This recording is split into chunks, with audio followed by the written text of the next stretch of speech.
Muy bien, pues buenas tardes a todas y a todos, donde nos escuchen, ya sea continente americano o europeo. Y bueno, vamos a comenzar la mesa 6, como ya anticipó Alberto, y vamos a tener tres ponencias, una doble. La primera va a ser a cargo de Gonzalo Richie Cernadas, la segunda de Óscar Alberto Quintero, y por último una ponencia doble compartida, no sé cómo vayan a organizarse la y el expositor, Manuel Cerezo y Estefanía Lozada Nieto. Y bueno, como hemos hecho a lo largo de estas sesiones, pues ya saben los participantes que disponemos de poco tiempo, lo idóneo sería que tuviésemos su presentación de 10-12 minutos para que haya tiempo de preguntas, o bien si renuncian a las preguntas o algo parecido, pues a aproximarse a 15 minutos, ¿no? Para que tengamos ese tiempo para comentar o debatir sus presentaciones. Y bueno, en primer lugar, presentará a Gonzalo Richie de la Universidad de Buenos Aires. Él es licenciado en Ciencia Política de la UBA, especialista en estudios políticos, magíster en Teoría Política y Social, y actualmente es doctorando en Ciencias Sociales por la misma casa de estudios. Becario doctoral UBACIT, y es ayudante de primera en la Facultad de Ciencias Sociales. Su área de trabajo remite principalmente a Spinoza y a la dimensión republicana, capaz de ser hallada en su filosofía. Y es codirector del proyecto Políticas de la Abyección, un recorrido contemporáneo acerca del estatuto de resto y de la heterogeneidad en el orden simbólico. Así que adelante, Gonzalo, todo tuyo. Bueno, muchas gracias Ángel, Octavio, por coordinar esta mesa. También gracias a los organizadores de este congreso. Bueno, la ponencia que voy a presentar hoy es una especie de resumen o reducción de un trabajo que se encuentra en el libro que ya mencionaron los compañeros, que coedité junto con Ricardo Lalefiliev, que se llama Hans Blumenberg, pensador político, lecturas a 100 años de su nacimiento. Lo que voy a intentar realizar en la presente ponencia es indagar un poco el estatuto de las nociones que aparecen en el libro de Blumenberg, su magnum opus, La legitimación de la edad moderna, que son la autoafirmación y la autoconservación, y a su vez indagar de qué otra manera Blumenberg podría llegar a conceptualizar la noción de autoconservación, específicamente con un autor que aparece en un artículo que se encuentra traducido al portugués, no en nuestro idioma, que se llama Autoconservación e Inercia, en el cual va a aparecer un autor que es mi área como un poco más de experticia, que es el filósofo holandés Baruch Spinoza. Bien, bueno, un poco de qué se trata la noción de autoafirmación. Bueno, de acuerdo a Blumenberg, la forma en que la modernidad contesta a la problemática persistente de tiempos medievales relacionada con la caída de la escolástica como fundamento es por medio de la denominada tesis justamente de la autoafirmación del hombre. ¿A qué nos referimos con esto? Bueno, la autoafirmación humana frente a los absolutismos teológicos medievales remite a, podríamos decir, una reacción especular ante la potencia absoluta divina. Abandonado entonces el hombre, se afirma a sí mismo y se constituye como fundamento absoluto. De lo que se trata es ahora de afirmar la potencia de la razón humana como medida del orden y fuente de valor en el mundo. La autoafirmación entonces a lo que hace es remitir a un paradigma histórico y epocal en el que el hombre detenta el privilegio respecto de cómo debe ser comprendido el mundo. El hombre interpreta el mundo y lo valora. A su vez, el hombre tiene a cargo la planificación y la dirección de sus actividades y sus tareas. La pregunta, por ejemplo, por la maldad del mundo y por las catástrofes que acaecen a este, antes sostenidas y refutadas por la teogonía, son asumidas ahora por el hombre.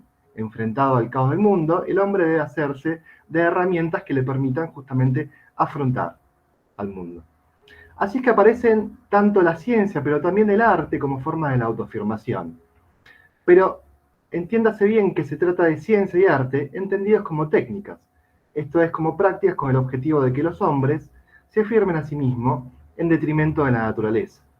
El dominio de la técnica, con la finalidad de enfrentar a la naturaleza, justamente, es la compensación de la ganancia que el hombre obtiene ante la pérdida del suelo teológico. La modernidad, signada por el acontecimiento de la autoafirmación, Se trataría entonces de una época que afirma el humanismo, la tecnificación y el dominio de la naturaleza. Ahora bien, pasemos un poco a la noción de autoconservación, siempre hablando de cómo estos conceptos aparecen en la obra mencionada de Blumenberg, La legitimación de la edad moderna. Bien, el concepto de autoconservación se encuentra estrechamente vinculado al concepto de autoafirmación.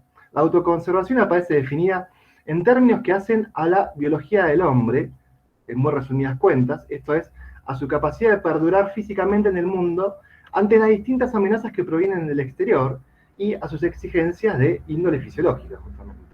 Lo interesante del análisis blumenbergiano es que, a pesar del estado de precariedad en el que el hombre existía, durante la historia, este pareció ver sus necesidades biológicas, si bien mínimas, cumplimentarlas satisfactoriamente y con creces. Esta situación de tipo menesterosa, en la cual el hombre vivía y a su vez debía conservarse a sí mismo, es decir, implicaba que el hombre debía autoconservarse, ¿no? Es en este sentido que autoafirmación y autoconservación van de la mano.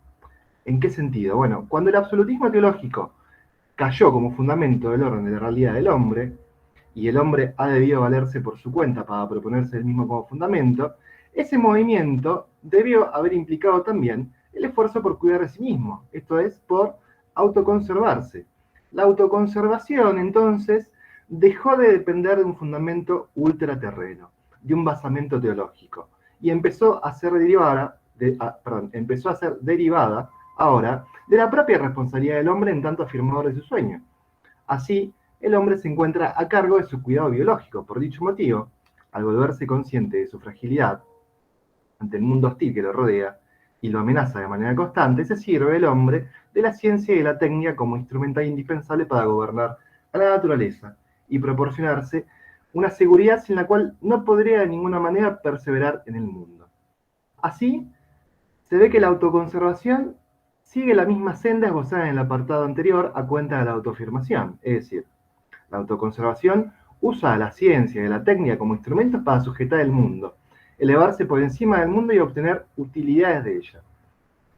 Esa es la relación que la autoconservación instaura con el mundo y la naturaleza en la legitimación de la edad moderna. Ahora bien, es interesante cuando empezamos a pesquisar sobre el estatuto del filósofo que mencioné en la introducción de la ponencia, que es Baruch Spinoza, de origen holandés. Si lo pesquisamos dentro de la obra de Blumenberg de la legitimación, Spinoza es apenas mencionado en una nota marginal, ni siquiera de la propia letra de Blumenberg, sino en función de una transcripción de una carta que un amigo de Spinoza, Henry Oldenburg, le dirige al filósofo holandés. Ahora bien, distinta es el estatuto que tiene la figura de Spinoza en este artículo que mencioné, que fue publicado en alemán en 1970, y que puede traducirse como Autoconservación e inercia sobre la constitución de la racionalidad moderna. El concepto de la autoconservación, aquí cumpliendo un rol similar al que los fósiles tienen para la formación geológica, dice Blumenberg, tiene un papel central en relación a la formación histórica. La autoconservación muestra la persistencia de la pregunta por la dependencia del mundo a partir de su creación, esto es, el hecho de que los hombres se conserven a sí mismos, da cuenta de que hay una patencia de interrogante respecto a de qué depende el mundo una vez que el mundo ha sido creado. La Edad Media, como sabemos, imputará a Dios la creación del mundo a partir de la nada y afirmará que Dios habrá creado al mundo de manera contingente. Algo proviene de la nada y es sostenido por la voluntad divina. Dios y el mundo se encuentran mediados entonces a través del principio trascendente. Dios conserva al mundo de forma trascendente. Esto es, Dios le inyecta un movimiento al mundo y exige que cada movimiento encuentre una causa particular y contingente.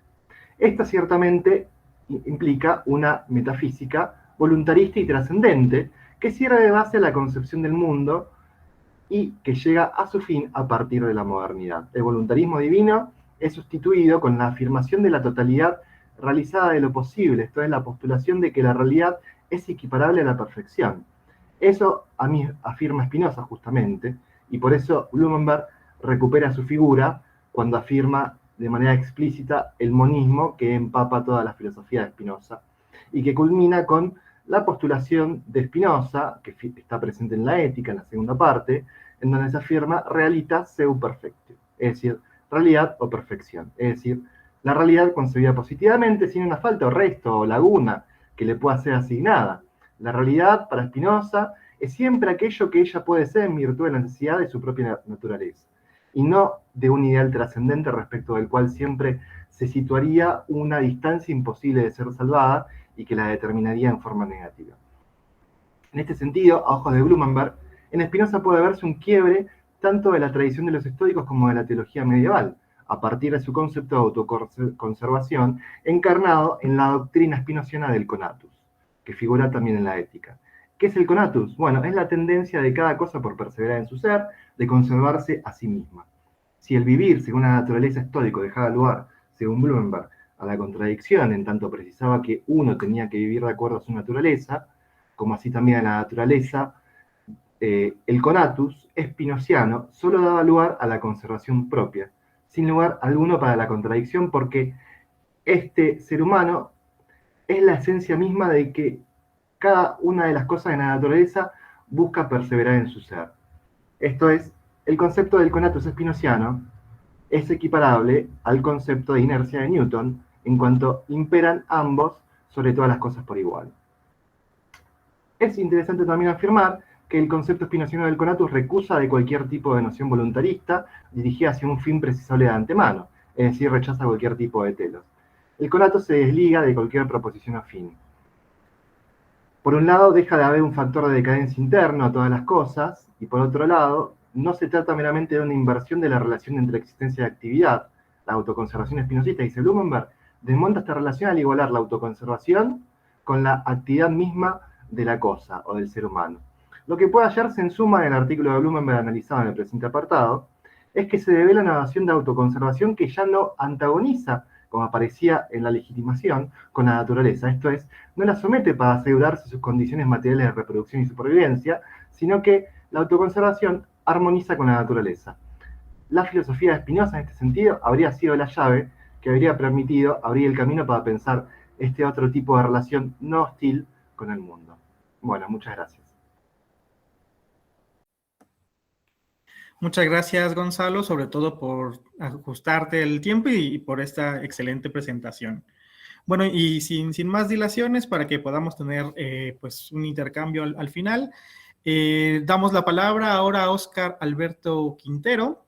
Él va a presentar la ponencia titulada La actitud heroica en la filosofía de la modernidad temprana, una lectura bloombergiana desde el concepto de absolutismos der Wirklichkeit. Y bueno, Óscar Alberto Quintero es trabajador social, docente de tiempo completo de la Facultad de Derecho, Ciencias Políticas y Sociales de la Universidad Católica en Cali, Colombia, y igualmente es doctorando en Filosofía por la Universidad del Valle de Cali, Colombia. Su tesis de doctorado se enmarca en la estela del pensamiento bloombergiano y en ella se intenta abordar el problema de la relación hombre-realidad a partir de lo dicho por Hans Blumenberg en relación con su perspectiva filosófico-antropológica. Así que adelante, Óscar Alberto Quintero, y te damos la palabra. Bueno, gracias Ángel Octavio por la moderación de esta mesa. Agradecer de manera rápida a Josefa, a Alberto y por supuesto al profesor Enver por la organización de este maravilloso congreso.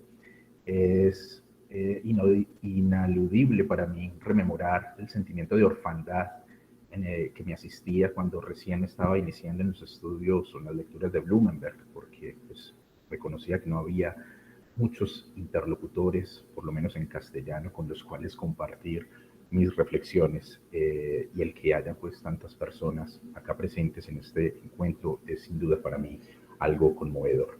Bien, voy entonces, en términos de optimizar el tiempo, a hacer lectura de mi ponencia. La filosofía de la modernidad temprana pretendió asestar un golpe definitivo a la búsqueda de una determinada idea de verdad sobre la base de un modo de relación hombre-realidad en el que se asume una correspondencia plena entre pensamiento y mundo. Dicho golpe fue guiado por la intención de reedificar los principios teóricos y epistemológicos sobre los cuales se erigió la tradición filosófica. De este modo, la filosofía de la modernidad temprana se dio a la tarea de revelar la arqué del mundo en su nueva condición de legibilidad y de apertura al logos. El pensamiento filosófico gestado en los albores de la modernidad cuestionó con fuerza el legado de la filosofía, a la que acusó de especular y proferir juicios sobre cuestiones de toda índole, juicios, en todo caso, carentes de evidencia alguna o faltos de un mínimo rastro de algo que pudiese tomarse por verdadero. Si lo dicho por la tradición no apunta a una verdad clara y distinta, la filosofía natural debe proponerse el fijar un nuevo punto de partida desde el que le sea posible dar cuenta, de manera fundamentada y evidente, de la totalidad. Lo nuevo se asocia con lo verdadero, y lo verdadero o la verdad se asume en su condición de cognoscible para el entendimiento humano. La verdad puede y debe conocerse. Por ende, de lo que se trata es de develar el camino, el método que conduzca al encuentro con ella. Así pues, el descubrimiento de la verdad vendría como resultado del andar confiado y firme de la filosofía naturalis, sobre un piso cada vez más sólido fundado en el lenguaje de la lógica y las matemáticas. En efecto, la matematización del mundo enreda la idea de que es posible describir y explicar en los términos de la lógica formal su funcionamiento. Por consiguiente, el mundo natural se asume como objeto representable por medio de leyes, teorías y conceptos. Dicha representación del mundo se asume como verdadera, y lo verdadero viene determinado por la infalibilidad del pensamiento lógico-matemático. En concreto, las matemáticas revelan la verdad del mundo. El conocimiento claro del mundo, de su verdad constitutiva, presupone una relación de inmediatez entre pensamiento y realidad. El logos descubre el mundo, lo domina, lo somete. Tal es pues la intención del filósofo, de la filosofía de la época, apropiarse del mundo. El filósofo se arroja hacia el encuentro con lo indeterminado. Hay en él algo que le impulsa a conocer, a develar por sí mismo los entramados del ser. Es pues ese algo que le arroja hacia el encuentro con el ser lo que va a distinguir a la filosofía de la modernidad temprana respecto de la tradición, y lo que, en último término, le otorgará su carácter peculiar. La filosofía de los siglos XVI y XVII fundó su modo de pensar en la idea de una verdad asible por la vía de la matematización del mundo. Dicha idea de verdad se constituye así en el telos de la filosofía de la época. Esta determinada concepción de la verdad como telos contiene en sí misma su condición de posibilidad. La verdad es, y en cuanto que es, puede ser representada por el pensamiento humano. La representación de la verdad no es entendida como una mera proyección infundada del juicio. Por el contrario, representar la verdad implica haber hallado sus principios constitutivos a través de abstracciones derivadas de la observación, la experimentación y la demostración. De este modo, el lenguaje lógico-matemático revela lo que la verdad es. Esta se hace clara y distinta. Si se admite la idea de verdad en su condición de apertura para el pensamiento, una verdad desnuda a la que se puede acceder mediante el logos, se presupone de igual modo que dicha verdad puede ser revelada en su fundamento. Revelar la verdad del mundo implica asumir una relación de cercanía, de inmediatez entre pensamiento y mundo. No hay nada que medie entre el logos y el mundo, que espera, además, a ser develado. De este modo, el filósofo de la modernidad temprana establece una relación directa con la realidad a la que aspira a someter bajo los criterios derivados del lenguaje lógico-matemático. Así pues, la filosofía de los siglos XVI y XVII creyó haber dominado la realidad por la vía de una racionalidad que se entiende a sí misma como condición de posibilidad para el conocimiento. En otras palabras, conocer la realidad enreda la idea de su aprehensión y su dominio mediante el rendimiento de una forma determinada del logos. La presunción de la realidad y de su verdad constitutiva como un algo cognoscible, abierto al entendimiento humano, es una de las premisas fundamentales sobre las cuales se edificará el proyecto filosófico de la modernidad temprana. Solo mediante la idea de una realidad que puede ser conocida en su condición de objeto representable, puede el filósofo arrojarse hacia ella sin el más mínimo reparo, sin nada que se ponga en medio del entendimiento y la verdad que espera ser develada. De esta forma, la filosofía de la modernidad temprana puede comprenderse desde el punto de vista de un determinado patos heroico que le constituye, que le impulsa hacia el encuentro con el ser. El heroísmo de la filosofía en los inicios de la modernidad será pues no otra cosa que la reafirmación del deseo de saber, la curiositas, que ahora se ha desvinculado del principio de autoridad y se ha lanzado sin ningún tipo de recaudo o mediación hacia la búsqueda de una verdad para sí. Dicho heroísmo no se comprende solo desde el hecho mismo de la búsqueda de la verdad, sino en la presunción de haberla encontrado. de haber descubierto los principios y las causas de los fenómenos del mundo. El filósofo se impone sobre la realidad, se hace con ella. Su heroísmo radica, pues, en el pretendido triunfo del logos sobre la indeterminación del ser. Cabe preguntarse aquí si dicho triunfo, en efecto, representa el haber develado la esencia, la cosa en sí de la realidad. Si, tal y como es sugerido por la filosofía de la modernidad temprana, el lenguaje de la lógica y las matemáticas descubren el mundo en su arqué constitutivo. Estas preguntas sugieren, en primer lugar, poner de relieve la concepción sobre realidad y verdad que prefiguró el modo de relación de la filosofía de la época con el mundo.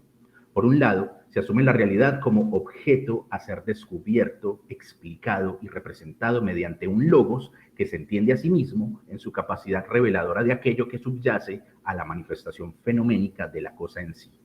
Por otro lado, el conocimiento de la realidad, en los términos sugeridos, enreda el develamiento de una verdad última, atemporal. Así pues, realidad y verdad son ambas el quid en torno al cual se juega la empresa del pensamiento filosófico de la modernidad temprana. ¿En qué radica entonces el patos heroico presente en los inicios de la modernidad? Ya Hegel, en sus famosas lecciones sobre la historia de la filosofía, se refirió en particular a la figura de René Descartes como héroe del pensamiento, para hacer notar la relevancia del autor del discurso en el tránsito que va desde una filosofía anclada en el principio de autoridad que definió el pensamiento durante la Edad Media hacia la modernidad. En palabras de Hegel, Descartes, comillas, aborda de nuevo la empresa desde el principio y reconstruye la filosofía sobre los cimientos puestos, ahora de nuevo al descubierto al cabo de 1000 años. Fin de cita. De este modo, la figura de Descartes representa un renovado deseo de saber, la curiositas distintiva de la modernidad.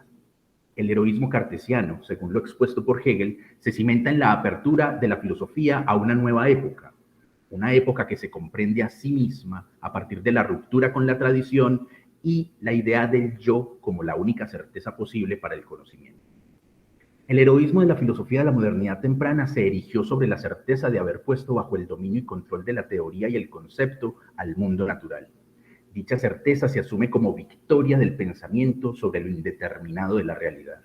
El filósofo, el héroe, se enfrenta a la realidad y la vence, valiéndose para ello de su astucia y de la genialidad de su intelecto. El enunciado anterior bien puede traernos a la memoria algunos de los pasajes descritos en la poesía épica del periodo arcaico. En particular, tal y como Blumenberg lo describió de manera breve en Trabajo sobre el mito, la edad heroica de la modernidad puede ser representada en el mito de Perseo y la Gorgona. Perseo decapita al monstruo y se hace con su cabeza. Para ello tuvo que esquivar la mirada de la Gorgona que convertía en piedra a todo aquel que osara mirarla de frente. Ciertamente, Perseo no va de frente en contra del monstruo, se vale de su escudo de bronce en el que ve el reflejo de la medusa y de una hoz con la que finalmente corta su cabeza. Hay pues en este pasaje del mito una idea de la mediación necesaria con el monstruo. Por ende, lo que distingue al héroe de la épica clásica del héroe de la modernidad es no otra cosa que la cuestión de la distancia.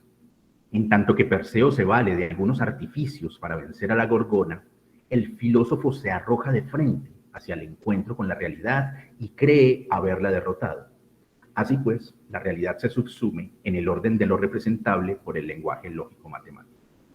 La relación que establece la filosofía de la modernidad temprana con la realidad se fundamenta en un modo directo de acceso al ser. La verdad del ser se revela, se contiene en el concepto. Ahora bien, el acceso a la verdad presupone haber desenmarañado el camino que conduce del pensamiento al ser. La linealidad entre una cosa y otra se da de forma inmediata. No obstante, podemos preguntarnos si cabe la realidad toda en los límites y la estrechez de la teoría y el concepto, si dicha relación entre hombre y realidad se da en términos directos e inmediatos. Siguiendo lo dicho por Blumenberg en una de sus citas más célebres, comillas, la relación del hombre con la realidad es indirecta, complicada, aplazada, selectiva y, ante todo, metafórica. Fin de cita. De este modo, si lo característico de la realidad es lo prepotente, como afirmó Blumenberg en su trabajo de habilitación Die Ontologische Distanz, no es posible para el hombre relacionarse con la realidad en términos inmediatos. La realidad desde este punto de vista le sobrepasa, le sobrecoge, incluso se presenta como una amenaza. Por lo tanto, el patos heroico presente en la modernidad temprana, del que he venido hablando hasta este momento, respondería más a la necesidad de reafirmar la existencia frente a la prepotencia de la realidad que a la concreción de dicha realidad en teorías y conceptos enunciados desde una idea prefijada de la verdad. Como bien lo dijo Franz Joseph Betz en su ensayo a propósito de la obra de Blumenberg, con un alcance mucho más amplio de lo que hasta ahora yo he podido comentar en esta ponencia, comillas, la historia del pensamiento occidental es la historia de los múltiples esfuerzos del hombre por ponerse a salvo del absolutismo de la realidad. Fin de cita. En conclusión, el heroísmo de la filosofía presente en los inicios de la modernidad radica justamente en el descargarse del absoluto, aunque en su prepotencia se haya convencido de haber vencido al monstruo, de haber finalmente cercenado la cabeza de la gorgona. Quiero terminar esta presentación con una frase muy breve extraída de una entrevista que le hizo la revista Playboy al célebre cineasta Stanley Kubrick en el año 1968. Desconozco si Kubrick habrá leído o no la obra de Blumenberg, o si por el contrario Blumenberg era seguidor de Kubrick, pero parece haber una concordancia por lo menos llamativa en lo dicho por el artista con lo sugerido con el filósofo de Lübeck. Asegura Kubrick que, comillas, el hecho más aterrador del universo no es que sea hostil, sino indiferente. Pero si podemos llegar a un acuerdo con esta indiferencia y aceptar los desafíos de la vida dentro de los límites de la muerte, nuestra existencia como especie puede tener un significado y una realización genuinos. No importa cuán vasta sea la oscuridad, debemos suministrar nuestra propia luz. Bueno, eso es todo. Muchas gracias. Muchas gracias, Oscar. Bastante interesante este final, ¿no? Con el que nos comentas de un Kubrick Blumenbergiano, ¿no? Ya ves, también pensaba que Terry Gilliam o incluso Terrence Malick podrían ser cineastas al modo Blumenberg. Pero bueno, y también agradecerte porque da continuidad a la charla que nos dio el profesor Enver Torregrosa, respecto al siglo XVI, ¿no? Del debate de Cassirer-Christeller, y ahora tú, bueno, pones en escena el siglo XVII, que me parece que es crucial para precisamente pensar la modernidad cuando se va determinando como época definitiva, ¿no? Así que, bueno, pues muchas gracias, Oscar, y también por ajustarte al tiempo, ¿no? Y bueno, damos paso a la última presentación de esta mesa, de esta penúltima mesa, que como anticipé, pues es una presentación compartida, y bueno, está a cargo, y veo en pantalla que están los dos, ¿verdad? Por un lado está, bueno, Estefanía Lozada y Manuel Cerezo, ambos de la Universidad Javeriana, de la Pontificia Universidad Javeriana, y la presentación que nos van a comentar a continuación lleva por título Una metafísica demasiado humana, el encuentro de la fisiopsicología nietzscheana con la metaforología bloombergiana en la pregunta por el ser humano. Algo que ya estaba, recuerdan, en la mesa anterior, y que, bueno, ahora también vamos a poder escuchar por Estefanía y por Manuel. Y bueno, Manuel Cerezo es filósofo y magíster en filosofía de la Pontificia Universidad Javeriana, y actualmente se desempeña como asistente editorial en la editorial neogranadina de la Universidad Militar Nueva Granada. Su investigación como independiente se orienta a los problemas del cuerpo y la escritura en la filosofía nietzscheana. Actualmente investiga las conexiones entre la propuesta fisiológica de Nietzsche y su perspectivismo con la filosofía de Blumenberg. Y Estefanía Lozada es filósofa y doctora en filosofía por la Pontificia Universidad Javeriana de Bogotá. Sus temas de trabajo académico son cercanos a la hermenéutica filosófica y la fenomenología. Sus intereses en Blumenberg están encaminados por la pregunta por el ser humano y su relación con la metaforología, asunto que ha revisado desde el estudio de las metáforas absolutas y la pregunta por la contingencia y la enfermedad. Así que, bueno, muchas gracias, Manuel, Estefanía, y supongo que se van a dividir la presentación, pero quedan libres de hacer lo que quieran prácticamente. Octavio, muchísimas gracias. Muy buenas tardes para todos. En primer lugar, queremos agradecer a la Sociedad Hispanoamericana Blumenberg por la organización de este evento, a ti, Octavio, por la moderación de esta mesa, Y bueno, pues el día de hoy les presentaremos una idea en la que estamos trabajando recientemente y que busca mostrar un punto de encuentro entre Nietzsche y Blumenberg en relación o un encuentro frente a la metafísica, una metafísica humana, demasiado humana. No nos vamos a dividir la presentación por cuestiones de tiempo. Manuel va a leer el texto y esperamos tener un espacio de preguntas para ajustarnos con el tiempo. Muchas gracias y un saludo para todos. Por lo pronto yo lo que haré será prestar mi voz. Bueno, entonces una metafísica demasiado humana. La metafísica, como esa búsqueda de conocimiento más allá de los límites de lo meramente humano, es el singular destino del que no podemos deshacernos. Como lo afirma Kant desde las primeras líneas del prólogo a la primera edición de la Crítica de la Razón Pura, la búsqueda de explicación de la totalidad del mundo, de Dios o del sentido de la vida son asuntos que interpelan a la razón humana y de los cuales ella misma no puede deshacerse, pero tampoco puede dar respuesta. ¿Por qué? Se puede afirmar con Blumenberg que esto es debido a la propia naturaleza humana y a las muy particulares condiciones de su existencia. En esta presentación intentaremos esbozar una indicación central de la metaforología blumenbergiana que nos permite situar a la metafísica, como aquel impulso descrito por Kant, en el campo de la antropología, el ámbito de lo humano demasiado humano. Sin embargo, para ello consideramos una guía y un apoyo muy ilustrativos, un gesto particular que encontramos en la crítica de Nietzsche a la metafísica. Ahora, la forma como Nietzsche aborda la metafísica a lo largo de su obra es al menos complicada. La forma misma como su pensamiento se fue transformando a lo largo de las distintas etapas de su obra, mostrando distintos matices y enfoques, dificulta un poco esta tarea. Sin embargo, podemos señalar un gesto metodológico particular que enmarca esta crítica, el cual ya está presente en el primer volumen de Humano demasiado humano y se mantiene ya hasta obras tardías como Más allá del bien y del mal. Este gesto es lo que llamamos en esta breve presentación como una remisión a la fisiopsicología. Y según mostraremos a continuación, nos presenta una gran ayuda y una perspectiva útil para situar el lugar de la metafísica en la postura antropológica de Blumenberg. Uno de los primeros esbozos de este gesto está presente en el primer aforismo de Humano demasiado humano, en el que Nietzsche nos presenta antes que nada una cierta forma de preguntar, según la cual se plantean los problemas filosóficos de su época. En términos generales, el problema que se aborda según esta forma de preguntar es la búsqueda del origen de ciertas nociones, sentimientos y de ciertos fenómenos que están estrechamente relacionados con lo que asociamos a la metafísica como ciencia. Preguntamos de dónde surge la razón. Preguntarnos esto y preguntarnos de dónde surge la verdad, el altruismo o incluso la vida misma implica buscar un origen. Y esta búsqueda puede llevarnos a afirmaciones que ponen en juego la identidad misma de los objetos por los que preguntamos e incluso su valor. Sin embargo, Nietzsche indica que la filosofía metafísica ayudaba a superar esta dificultad en cuanto que negaba la génesis de una cosa a partir de otra y suponía a las cosas valoradas como superiores un origen milagroso. Y este origen derivaría directamente del núcleo y la esencia de la cosa en sí. Desde el primer momento nos percatamos de que el énfasis de Nietzsche no está precisamente en la falsedad de estos postulados o la inexistencia de cierto tipo de objetos, sino en la forma como se niega cierto procedimiento y cierta forma de plantear la cuestión.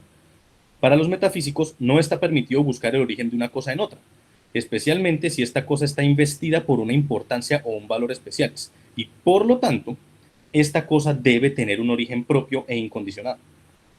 En el siguiente aforismo de la obra, Nietzsche nos indica que los filósofos comparten el defecto en sí de partir del hombre actual y de creer que con un análisis del mismo, pueden llegar al ser objetivo del hombre. Sin quererlo, el hombre flota ante su mente como una eterna veritas, como algo que permanece igual en toda vorágine. Al examinar un objeto como el hombre, por ejemplo, los filósofos suelen examinar su modo de ser actual, sus características y propiedades, y deducen de ellas una definición que enmarcará al hombre en tanto tal, como él es objetivamente, sin tener en cuenta la posibilidad de que esta configuración, que ahora se les presenta como hombre, no hubiera devenido luego de un largo proceso. Estos dos aforismos muestran ya lo que sería el aspecto fundamental de la crítica de Nietzsche a la metafísica. Su forma de proceder se fundamentaría en el error de ignorar, en pro de ciertos juicios valorativos, la historia y el proceso a partir de los cuales han surgido ciertos objetos e ideas. Más que una crítica teórica, lo que nos presenta este pensador es una crítica de carácter metodológico. Esto se ve más claramente cuando Nietzsche nos dice unas páginas más adelante que los peores y no los mejores métodos de conocimiento han sido los que han enseñado a creer en las suposiciones metafísicas. Los filósofos metafísicos distinguen tajantemente dos tipos de realidades según una lógica de oposición valorativa. Luego aíslan cada polo de esta división convirtiéndolo en una entidad determinada y eterna, desprovista de relaciones, de historia y de devenir. De esta forma, pretenden obtener el conocimiento de Dios, del alma y de la libertad, por plantear ejemplos. Podemos concluir que, para Nietzsche, en definitiva, la metafísica en tanto modo de proceder filosófico consiste en el hecho de presentar el mundo como una colección de unidades, de entidades discretas, definidas dentro de una estructura de oposición y, por ello, asibles intelectualmente por la razón.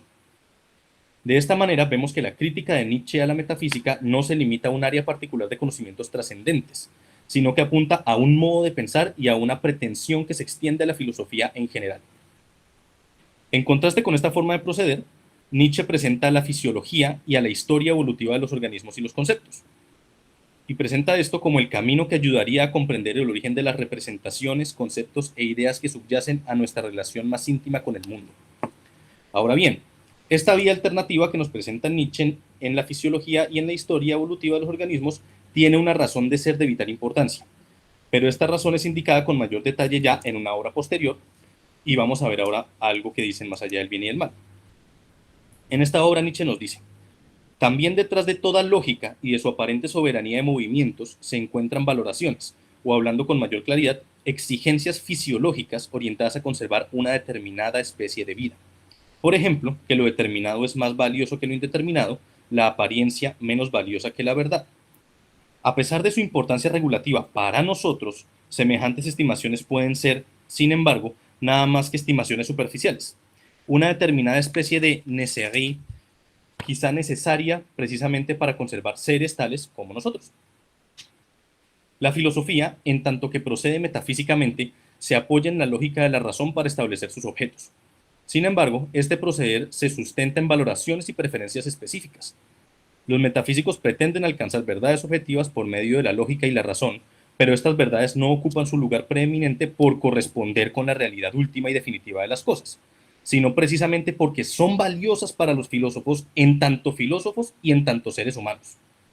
Es decir, no es una búsqueda de la verdad lo que impulsa a la filosofía en tanto que es metafísica, sino una necesidad por establecer estos objetos como algo imperante e invariable, con lo que podemos relacionarnos y a partir de lo cual podemos determinar nuestra forma de vivir y habitar el mundo.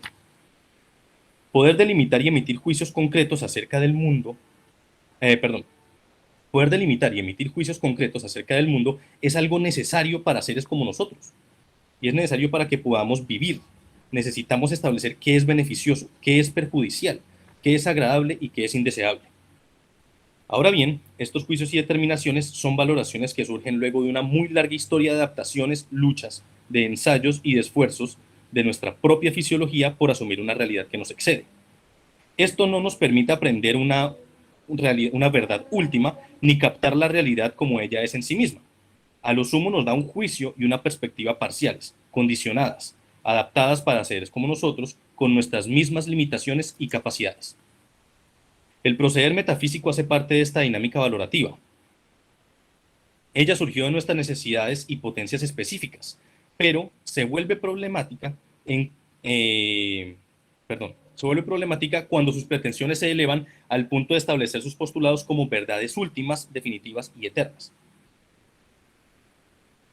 Esto es lo que enseña Zaratustra a sus discípulos al hablar de los trasmundos situados más allá del límite de nuestra realidad terrena. Ay, hermanos, este Dios que yo creé era obra humana y demencia humana, como todos los dioses. Hombre era, y nada más que un pobre fragmento de hombre y de yo. De mi propia ceniza y de mi propia brasa surgió este fantasma. El camino y el lenguaje que nos llevan a comprender cómo de estas brasas puede surgir un Dios no pueden ser los mismos que ha empleado la filosofía en su proceder metafísico, sino que debemos remitirnos a la historia de nuestras valoraciones y de nuestras luchas. Debe ser un lenguaje que contemple fisiológica y psicológicamente el proceso de creación y valoración de la realidad de seres como nosotros, de seres humanos. Años más tarde, Blumenberg reflexiona acerca de la relación del hombre con el límite de su experiencia. En su artículo, Una aproximación antropológica a la actualidad de la retórica, Blumenberg afirma que la comprensión del ser humano oscila entre la pobreza de su preeminente carencia de un equipamiento biológico que lo defienda de la realidad y la riqueza de sus exuberantes dotes creativos. El ser humano encierra en sí mismo, bien estratificado, lo que produce toda realidad. O, por otro lado, es el ser carencial dejado a la estacada por la naturaleza, atormentado por residuos de instintos que se han convertido en algo incomprendido y sin funciones. Aunque parezcan posiciones diametralmente opuestas, ambas convergen en la naturaleza del ser humano y la determinan. Siguiendo a Blumenberg, la carencia humana de disposiciones específicas para enfrentarse y defenderse a los peligros de la realidad es el punto de partida de una cuestión antropológica central, a saber, ¿cómo es posible que un ser tan mal equipado para enfrentar y asumir la realidad pueda existir y siga existiendo? La respuesta consiste en que el ser humano no entabla relaciones directas con la realidad, sino que la enfrenta armado de su única y más eficaz arma, la mediación metafórica. Y aquí cito con Oscar: la relación del hombre con la realidad es indirecta, complicada, aplazada, selectiva y ante todo metafórica. Frente a las preguntas de la metafísica, que conducen a la búsqueda de la explicación última de la totalidad, el ser humano también se muestra incapaz de acceder a ellas. Exceden sus posibilidades vitales y de comprensión. Sin embargo, el ser humano no puede dejar de preguntarse por la totalidad del horizonte que da sentido a su experiencia. El carácter polisémico del mundo de la vida convierte a las metáforas en un principio de razón aplicado a sí mismo, pero en todo caso, de razón insuficiente. Las metáforas son un laboratorio para comprender quiénes somos nosotros mismos. En las metáforas se exponen las referencias polisémicas que se usan en el mundo de la vida, las tantas posibilidades de representación de la realidad entre los seres humanos. Esta es la función pragmática de las metáforas. En efecto, nos contamos cotidianamente anécdotas y cosas que nos pasan a cada uno. Cada uno le cuenta al otro una imagen de sí mismo en un instante particular, y así se gana el derecho de que el otro, si lo desea, lo recuerde. Las anécdotas son entonces posibilidades de actuar, y por ello solo son verdaderas para la vida y poseen significatividad en tanto que son posibles. ¿Qué muestran entonces las metáforas? La fragilidad, lo que nos muestra es la fragilidad y la vacuidad de la existencia humana. El simple hecho de que ninguno de nosotros somos inmortales, que los límites de nuestra naturaleza determinan los límites de nuestra comprensión y que llegamos a este mundo sin razón aparente y de la misma manera nos vamos de él. Pero esto es justamente la fuente de nuestro temor.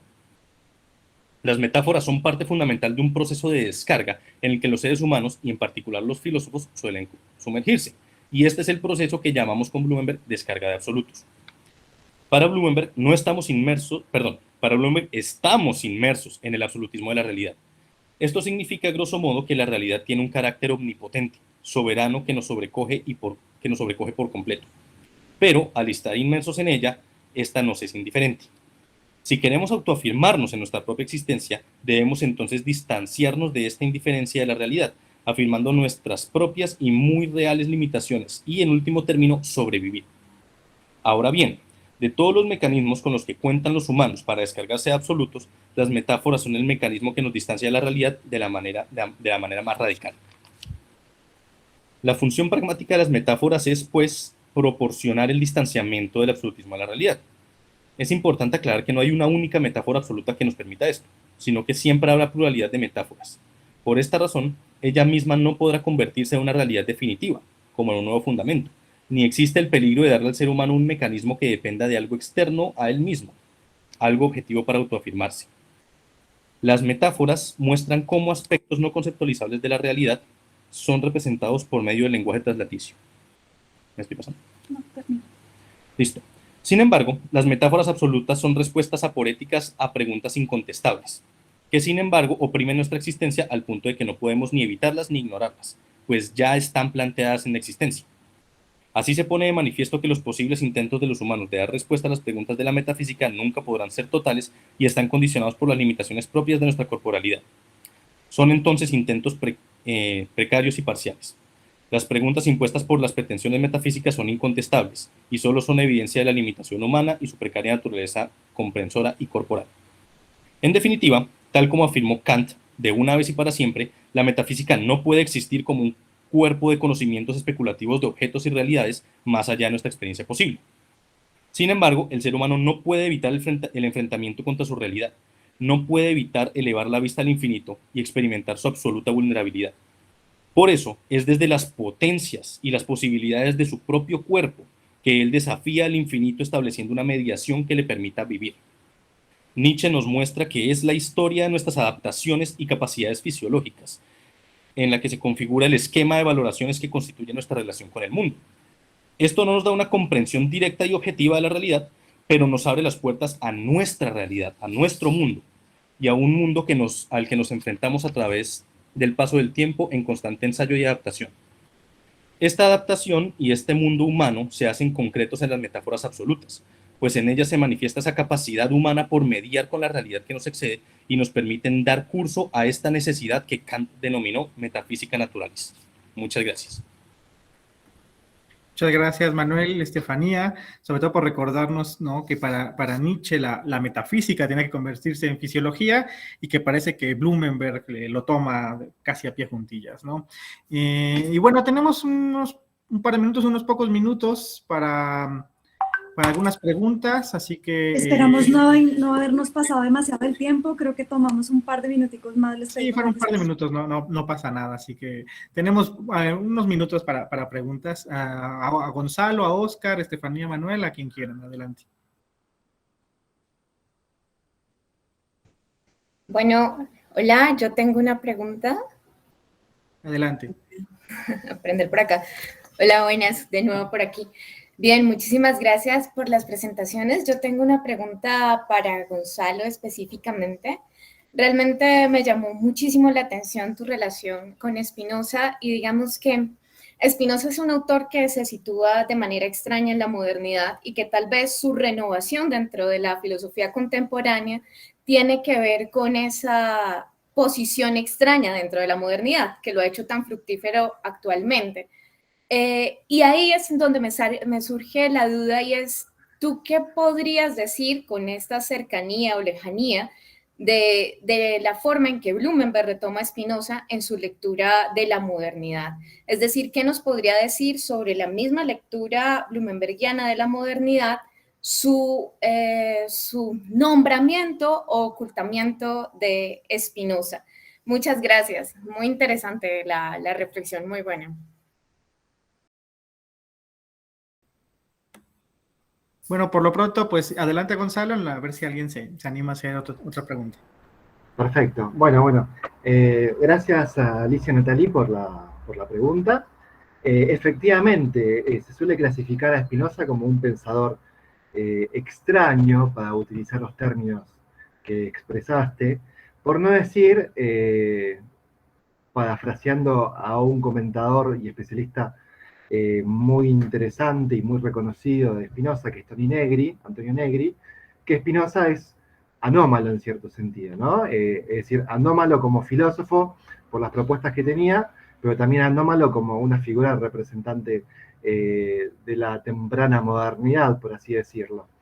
Ahora bien, me parece que no obstante lo interesantes y los conceptos que pueden movilizar la reflexión hegeliana sobre Spinoza, me parece que es necesario siempre realizar un ejercicio propio de la metodología de la historia intelectual, ¿no?, conocida también como escuela de Cambridge, que busca situar a un filósofo en su contexto político, social, lingüístico, polémico, etc. Esto es, inclusive si uno va a la misma figura de anómalo, uno es anómalo en referencia a otro entorno que lo define como tal. Es decir, siempre hay una relación con el entorno que rodea a un autor. En este sentido, y disculpen los ruidos de fondo, es que vivo cerca de una avenida, no sé si se escuchan, pero por las dudas me voy disculpando de antemano, creo que Spinoza no escapa a la definición que tiene el propio Blumenberg de la modernidad. Porque cuando uno analiza la modernidad como un plano donde imperan las nociones de autoafirmación y autoconservación, efectivamente yo tengo algunas distancias con la reposición que hice de la lectura de Blumenberg a Spinoza, pero en esos dos aspectos no, porque me parece efectivamente que Spinoza sí, en un sentido mueve o ubica al hombre en un lugar insular, en el sentido que es parte de la naturaleza y no es autosuficiente, pero también que tiene una relación particular con la naturaleza porque su esencia es seguir perseverando en su existencia. Y ahí me parece que la doctrina del Conatus entronca perfectamente con la concepción de la modernidad de Blumenberg, también en cuanto a retiro de lo teológico y la introducción de la inmanencia. Spinoza en el Tratado Teológico Político hace una operación de lectura netamente materialista de los textos sagrados y antiguos. Me parece ahí que bien Spinoza podría parecer como un representante de los estudios de los autores que hace sobre Blumenberg cuando estudia la modernidad, e inclusive con algo que mencionó el compañero en la mesa anterior, que era la metáfora de la luz, que lo mencionaba Ricardo Tomás Ferreira, que Spinoza utiliza muchas metáforas lumínicas, por así decirlo, y fotogénicas. Y también podría ser incluido en ese aspecto también. Muchas gracias de vuelta por la pregunta. Gracias, Gonzalo. ¿Hay alguna otra pregunta que quieran hacer? ¿No? Bueno, si no hay más preguntas, pues muchas gracias a Gonzalo, a Oscar, a Estefanía y a Manuel por esta mesa. Un aplauso. Y bueno, como ya es muy tarde en Madrid, ya sé que también ha sido una jornada muy, muy larga, pues damos de inmediato pues paso, ¿no? a la última mesa, que va a ser moderada a cargo del profesor Enver Torregrosa y que se va a dedicar a los problemas de la inconceptualidad. Así que te paso el balón, Enver, y adelante. Muchas gracias.